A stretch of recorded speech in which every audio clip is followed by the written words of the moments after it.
Previous video में हम लोगों ने ये प्रॉब्लम देखी थी कि अगर हमने मल्टीपल कंडीशंस को चेक करना हो तो हम लोग इफ विद एन इफ लगा सकते हैं, नेस्टेड इफ लगा सकते हैं। और नेस्टेड इफ जब ये दोनों कंडीशंस ट्रू होंगी फिर ये वाली लाइन एग्जीक्यूट होगी। तो हम ये चाह रहे थे कि अगर डे संडे और मंथ अक्टूबर हो तो फिर हम इसको ये दोनों कंडीशंस को साइमल्टेनियसली चेक करें और फिर ये वाला डिस्काउंट दें। अब रियल वर्ल्ड में इस तरह की बहुत सारी प्रॉब्लम्स आती हैं, बल्कि इससे भी कॉम्प्लेक्स कंडीशंस को हमें लिखना पड़ता है प्रोग्रामिंग के दरमियान। तो अब ये वाला स्ट्रक्चर थोड़ा सा मुश्किल है, कॉम्प्लेक्स है कि आप अगर आपको 3 कंडीशन होगा तो क्या आप 3 अलग से इफ लिखेंगे?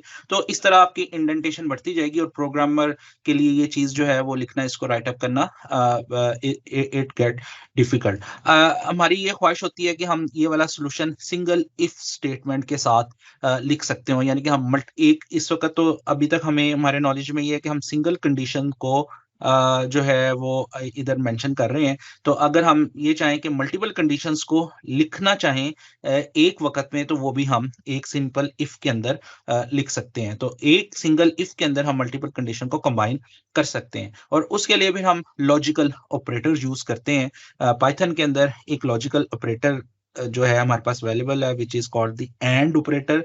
तो हम ये कर सकते हैं कि सेपरेट कंडीशंस हैं, इन दोनों सेपरेट कंडीशंस को हम कंबाइन करके जो है वो अगर लगाना चाहें तो हम दरमियान में एंड लगा सकते हैं। अब इसका एंड क्या करेगा? अगर डे संडे हो, अब इसको अगर मैं इंग्लिश में या उर्दू में ट्रांसलेट करूं तो इसका मतलब है कि अगर डे संडे हो और मंथ अक्टूबर हो तो फिर आपने ये काम करना है, यानी कि दोनों बातें ट्रू होंगी, यानी कि दोनों कंडीशन मीट करेंगी, फिर हम चाहते हैं कि ये वाला काम को एग्जीक्यूट करें। तो यहाँ पे जब day is equal to Sunday है, ये वाली वैल्यू अगर ट्रू होगी, इसका आंसर ट्रू आएगा, और मंथ अक्टूबर होगा तो फिर जो है ये दोनों अगर ट्रू होंगे तो फिर ये वाली लाइन जो है वो हमें डिस्काउंट मिल जाएगा। अदरवाइज अगर इन दोनों में से कोई एक बात भी सच नहीं होगी तो ये कंडीशन फॉल्स हो जाएगी और फिर हमें डिस्काउंट नहीं मिलेगा। फॉर एग्जांपल कोई संडे एंटर कर देता है और मंथ में मार्च एंटर कर देता है, तो संडे वाला तो ये वाली कंडीशन ट्रू हो जाएगी, ये वाली कंडीशन जो है वो फॉल्स हो जाएगी। और जब ये कंडीशन फॉल्स होगी तो एक ट्रू है और एक फॉल्स है, तो एंड सिर्फ उस सूरत में काम करेगा जब दोनों ही ट्रू होंगी। तो इनमें से कोई एक भी फॉल्स होगी, चाहे वो ये वाली हो चाहे ये वाली हो, तो दोनों केसेस के अंदर कोई एक भी फॉल्स होगी तो ये वाली लाइन को एग्जीक्यूट नहीं करेगा, यानी कि ये कंडीशन, ये वाला जो एक्शन है वो परफॉर्म नहीं करेगा, वो डायरेक्ट पेबल कर देगा और पेबल में जो है वो इस वक्त ओरिजिनल अमाउंट आ जाएगी। और अगर दोनों कंडीशन ट्रू होंगी, ये वाली भी और ये वाली भी, फिर ये वाला कोड चलेगा। तो इस तरह हम मल्टीपल कंडीशंस को जो है वो मैप कर सकते हैं। तो क्विकली अगर आप इसको, मैं आपको प्रैक्टिकल करके दिखा दूं, वो इस तरह हम कर सकते हैं। ये जो हमने स्टेटमेंट यहाँ पे सेपरेट सेपरेट लिखी थी, इनको हम एंड के साथ यहाँ पे लिख सकते हैं। अच्छा, इसमें एक चीज जो है वो आप देख रहे होंगे कि स्लाइड्स के अंदर ब्रैकेट्स नहीं है और यहाँ पे ब्रैकेट्स हैं, तो इससे कोई फर्क नहीं पड़ता। पाइथन में अगर आप ब्रैकेट्स नहीं भी देंगे तो इट वुड बी ओके।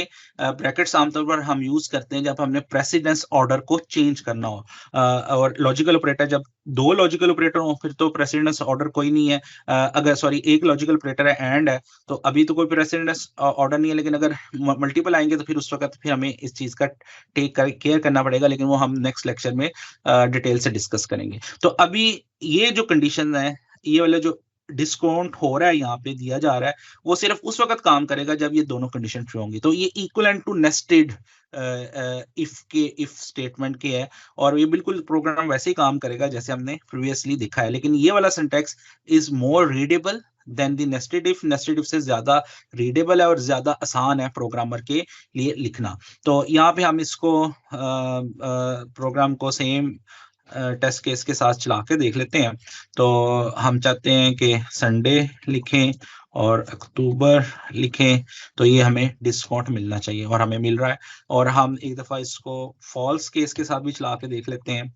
हम डे एंटर करते हैं जी, संडे ये एंटर करते हैं, और मंथ में हम मार्च एंटर करते हैं, हमें डिस्काउंट नहीं मिलना चाहिए और हमें नहीं मिल रहा। तो इसका मतलब है कि हम अपनी कॉम्प्लेक्स सब नेस्टेड इफ स्टेटमेंट्स को हम लॉजिकल ऑपरेटर्स के साथ हम लिख सकते हैं, और and is one type of logical operator.